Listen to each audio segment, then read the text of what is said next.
You're watching Delta Daybreak.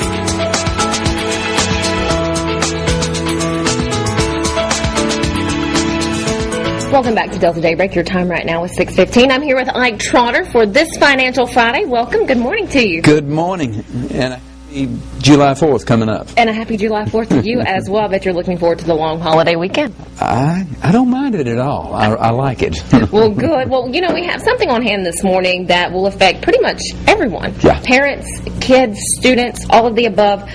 Tax break expenses that are now, or pre-college expenses that are seeing a change. Yes. Yeah. We have talked in the past, Stephanie, about certain educational programs. We've talked about the Impact program that's sponsored through the state of Mississippi, which provides prepaid means to pay for college.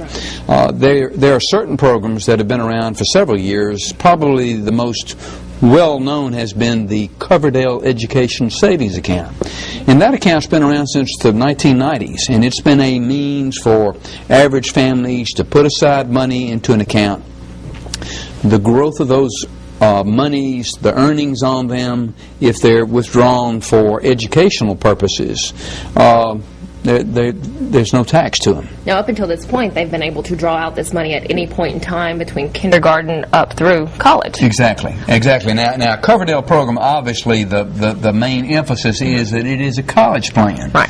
But one of the wrinkles that's been to it is that it is also allowed for families to be able to draw out money before college. And you're exactly right. From kindergarten to the 12th grade, people have been able to use this. And I have personally seen where that's been very helpful to people.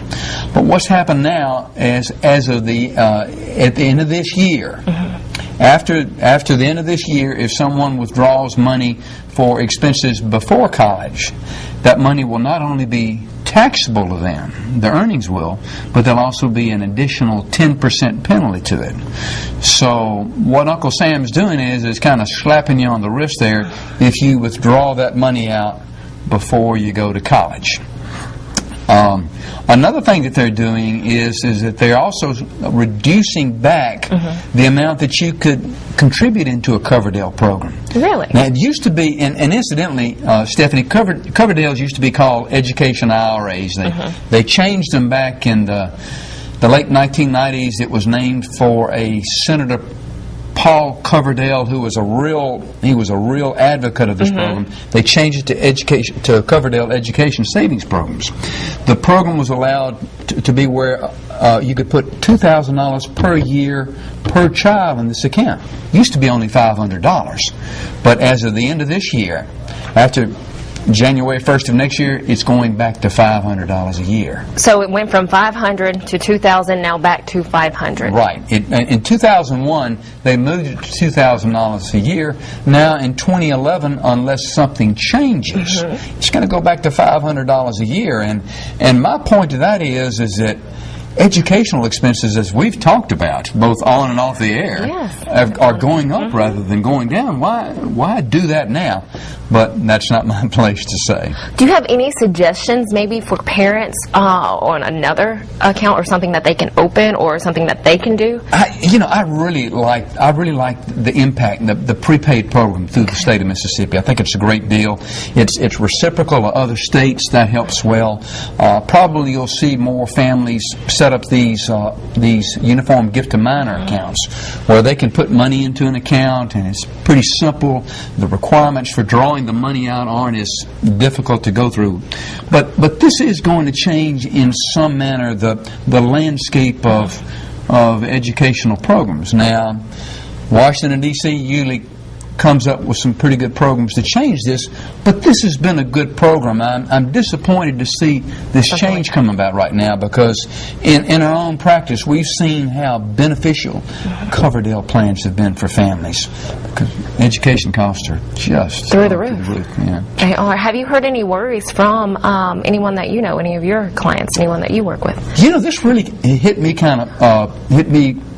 in fact, I was sitting here a couple of months ago reading my Kiplinger's magazine, and I read about a tax break expires. And I didn't know about the changes of this until reading that a couple of months ago. So that's why I wanted to bring it to our viewership here today. Thank you. That for those people that are putting money into Coverdell programs, and a lot of people are, that it's going to make a change. Coverdell, you've been able to do it through banks, through investment programs. Right. It's a big program, and now Senator Charles Grassley, who is a senator from Iowa, is a ranking member of the Senate Finance Committee, and he is trying to prevent this from occurring.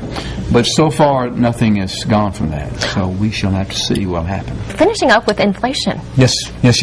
You know, there's a survey that I saw that showed between 1985 and 2008, the average rate of college expenses, this is tuition and everything, increased by some 7.09%. Now you contrast that against the average rate of inflation overall for the economy by the Consumer Price Index, only went up by 2.82%. So my point going from the first segment is at the time when we see educational costs going up, it's kind of discouraging to see where Congress is trying to cut back on one of these measures. Right. So that's going to be a concern to see. Now one thing I want to emphasize, Stephanie, is that you can the program, the Coverdell plan, is still available for people to go to college. Right. The thing that I was talking about in the first segment had to do with the penalties now if they would draw them out for expenses for junior high or high school. Cool. And which some do, especially if they want to take accelerated classes at some time, I would think. Yes. And see, Coverdell not only covers tuition, room and board, books, but it also covers things like equipment, computers, uniforms, transportation, as well as academic tutoring, special needs services, and extended day programs. So it's got a lot of things to it that are attractive. Some of the other educational programs, like 529 plans and such like that, they have more rigid requirements about what the money can be used for. So the Coverdell plan has always been so attractive because it's been so broad. Hopefully something will come back and help with that. Fingers are crossed. I hope so. Any suggestion to parents out there?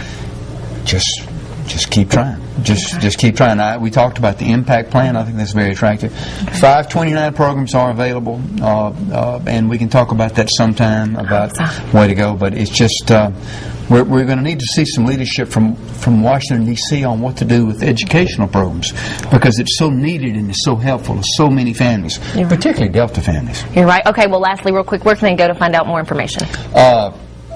Websites all over the place.